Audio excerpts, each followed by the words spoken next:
Oi gente, bem-vindos ao canal Tenha Menos, eu sou a Fran Escandolara e o vídeo de hoje é um complemento ao último vídeo aqui do canal, onde eu vou contar pra vocês a história da dívida aqui da minha casa. Aproveitando o início do vídeo, se você ainda não for inscrito, aproveita, se inscreve, deixa um like, que me ajuda a saber se você também tá aí lutando contra alguma dívida, se você tem interesse em saber o que eu tô fazendo, então me ajuda com like, já é bastante coisa pra mim. Se você quiser escutar a história triste, essa história não é tão triste, é só de uma família desorganizada mesmo. Mas para além de desorganizada, é a história de uma casa onde as pessoas não tinham planejamento financeiro nem conhecimento financeiro. Então as coisas foram indo como davam para ir. Eu falei no último vídeo que esse ano a minha meta-chave é quitar a nossa dívida de IPTU aqui da casa. Mas tudo bem, como eu cheguei nessa dívida?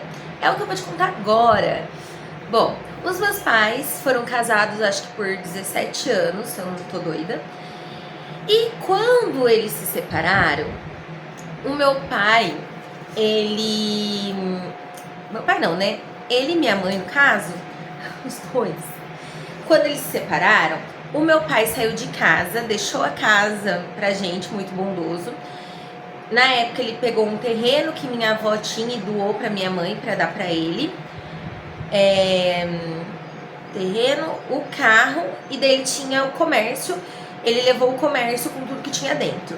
Meio que ficou elas por elas. Mas nossa, uma casa em troco disso? Pois é, porque essa casa tava cheia de dívidas de IPTU. O meu pai, quando saiu daqui, deixou essas dívidas e deixou também uma mulher com uma filha de 14 anos e um filho de 14 menos 8? 6 anos.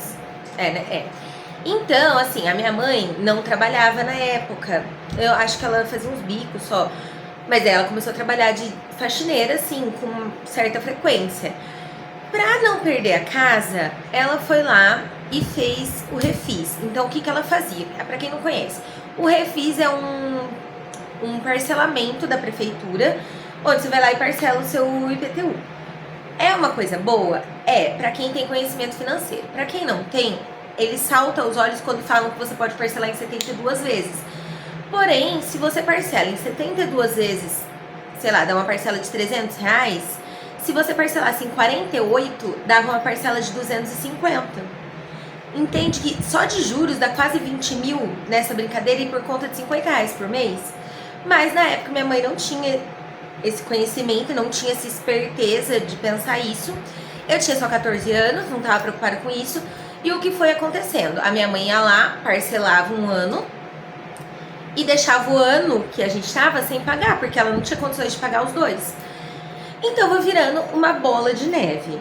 Eu, até os meus 25 anos, mais ou menos, não me metia muito. Mas daí eu comecei a ver que minha mãe realmente tem um descontrole financeiro e que não dava para deixar as contas da casa na mão dela. Foi então que eu comecei a pegar todo o dinheiro que ela recebia de faxina, todo o dinheiro que era meu e pagar as contas de casa. Então foi a partir desse ano que a gente ficou, né, mais regular com o IPTU. Tem um outro detalhe que eu esqueci de contar, que quando você deixa de pagar esse refis, a dívida praticamente volta ao valor normal, que você só tá pagando juros no começo. Então assim, foram várias coisas que foram acontecendo pra eu ter essa dívida até hoje. Mas quando eu fiz aí meus 25 anos mais ou menos, eu peguei, organizei tudo. O que a gente não tinha conseguido pagar, que tinha voltado, enfim, voltou e agora voltou com juros. E fiz o parcelamento do que ia dando pra fazer. Por quê? Se você faz o total, você perde isso, né? Tipo, pelo menos tira isso das costas. Mas eu preferia esperar chegar como dívida que eles mandam a cartinha do que começar a quitar e mais pra frente ter algum problema. E foi assim que foi. Chegamos então até o ponto que estamos hoje. Hoje eu posso falar que eu consigo ver o fim dessa dívida. A gente ainda tem algum parcelamento que era em 72 vezes, que dá os 6 anos, que eu acabei fazendo também na época, depois, por conta do valor, que ficou absurdo. Mas, por exemplo, ano passado, ano retrasado, teve alguns que eu fiz em 18 vezes e já quitou, que era pra demorar muito mais, se você ver. Então assim, estamos aí vislumbrando o fim dessa dívida finalmente. Eu terminaria de pagar, se eu fosse pagar normalmente, em outubro de 2026. Acabaria a dívida. Mas o meu plano para 2025 é quitar essa dívida em 2025.